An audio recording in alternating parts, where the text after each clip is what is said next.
the players have to engage in playing regularly. If they play with just one competition a year, that is 5 days.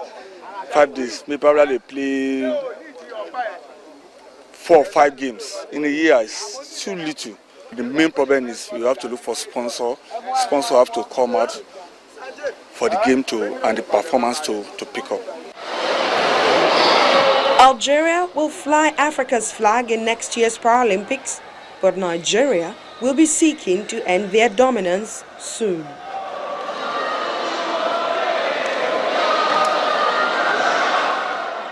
Welcome back. That's what transpired in Algeria. They got to Algeria. I mean, a lot of hopes. The hopes of Nigeria rested on the ladies.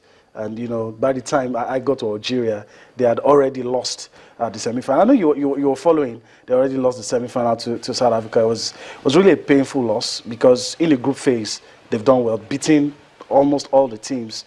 You know, we thought it was going to be first and fourth, you know, but it didn't happen that way. And they played at least pictures from the game against South Africa. It was really, the president was, but it was devastated because he told me in Nigeria before they departed that his hopes rested with the women. Yeah, he said it, and the reasons are very clear.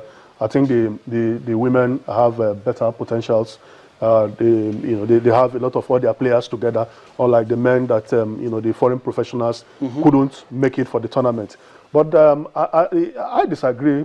I disagree with the fact that it was painful because in such a tournament, especially when there is continuity, you continue from where you have stopped. Yeah. You pick up some lessons, and the lessons are very, very positive. You have attended a tournament where you participated among the best in Africa. Like you said, they defeated some teams. They crashed out. But if we are right thinking, I think what this should serve is like a stepping stone. These girls come back. These men, they are back in the country, and they continue preparing. Like the coach said, they need more tournaments. Okay. They need to support these sportsmen and women, get better facilities, expose them, funding. Most of them are breadwinners of their families, even though they have some challenges physically. So I don't think we need to brood more on whether we picked the real ticket or not. But for me, participating was key. Yeah. All right, I'm told that Professor Emmanuel Jeme is now on the line. So let's get on with our discussion with him as regards the issues with the sports ministry. Hello, Professor Emmanuel. Okay, we're still trying to walk the lines to get him. And so maybe we'll just continue with our discussion on wheelchair basketball. We'll get to that, hopefully, if we're able to get through to him. The final was painful for me to watch. Seeing Algeria take on, talking about the women now, I mean, you're going to see the pictures. I didn't feel that they were better than the Nigerian team. The Nigerian team lost by a point. And, I think home advantage, had a role to play with the way the Algerians secured victory. Well, I mean, they are hosting, and you expect that they are playing in front of their crowd. They are going to be turbocharged. They are going to be extra motivated. And not taking anything away from them, Yemi. I mean, if you had dug deep into their level of preparation, I think it should be better than ours. Yes, Bukola Lokpade and his, the executive committee members have done a lot, within the limited resources that are available to them. But like I said, we still need more. We need to support these sportsmen. They are special people. There's nothing wrong if corporate Nigerians will take up some of these athletes and and fund them properly. Let them have more tournaments. What I've seen also is that I think the game is more popular in some part of Africa, particularly in South Africa and part of North Africa. And if you had seen them, you will also observe that they have better facilities. Yeah. Look at the indoor sports hall where they are playing. Look at the wheelchair they are using, and I think they also get well motivated. Yeah. So these are things the lessons we should pick. Yeah. I also learned that most of them, ply their trade abroad, the male and the female. Talking about the guys, I mean, it wasn't so good for the guys. We finished 5th. It was a 6-team arrangement. Finished 5th. That was the 3rd place that you just saw. Yeah. South Africa, I mean, did well. Got to the final of the women, and they were also in the third place. For Nigeria, it was just a fifth place finish. Okay, that's the third place game between South Africa and Egypt, and the South Africans. Well, credible performance by the South Africans, but for our guys, you know, going to the tournament, we didn't really expect much, and it turned out that we lost to South Africa, lost to some other teams, you know. But then again, you raise the question of some of the key players not being able to make it down. Yeah, I think the issue of funding is also very key, because if you are going to bring the foreign-based professionals, you are going to cater for their return tickets. You are going to put them in, you know, 5-star hotels. You know, a lot of logistics and going to it. So I think that also affected, apart from the issue of visa and flight hitches.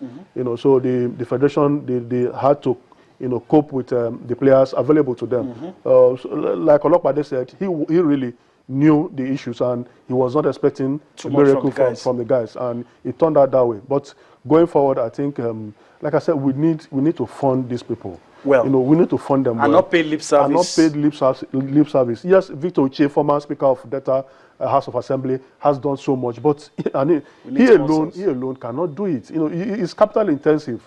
Olopade has been running from pillar to pole to raise money to even attend this championship. Was a huge task for the federation. And I witnessed it firsthand. There was a disconnect between the authorities in Nigeria and the organizers. A lot of issues that I may not want to talk about. Really, you know, a lot of things happened right there. You know, and I witnessed it firsthand. But the Nigerian team gave a good account of itself. But it leads us to one issue.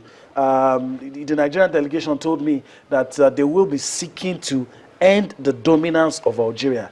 As it turned out, Algeria will be in Rio in the male and the female category. And like you said, it didn't just happen. These guys are well organized. So do you see us in the next few years ending Algeria's dominance? Well, I think I hope they are not playing lip service. You know, these guys are special people. You know, in some other sports, you know, they never say die spirit of Nigerian athletes, you know, wanting to conquer poverty. But these people, they need special attention. They are not like their able-bodied colleagues who can weather any storm, you know, who are physically, you know, up to date, and they can do a lot of things here and there, you know, to make ends meet. So we need, you see, we don't need to pay lip service to this. We must fund these guys. You need equipment. These wheelchairs that they are using, they need, you know, to get up to date, sophisticated equipment. You need, when they are traveling, a lot of care, motivation, psychological, you know, so that they won't get discouraged during tournaments. So I think we need to match our words with action. And Olopade and his executive committee members, they have a lot of work to do. They need to convince corporate Nigeria to support, because government alone cannot do it. People are not even being paid. Salaries are being owed. Civil servants are being owed. So I think the present-day government are having issues, you know, about around finance. So I think they need to move out and convince. If they can even pick up 1 or 2 or 3 athletes and sponsor them, then they would have done a lot for these special people. Okay, I mean, I saw the Algerian team warm up before that final against Morocco. I mean, I'm one of the Nigerian athletes.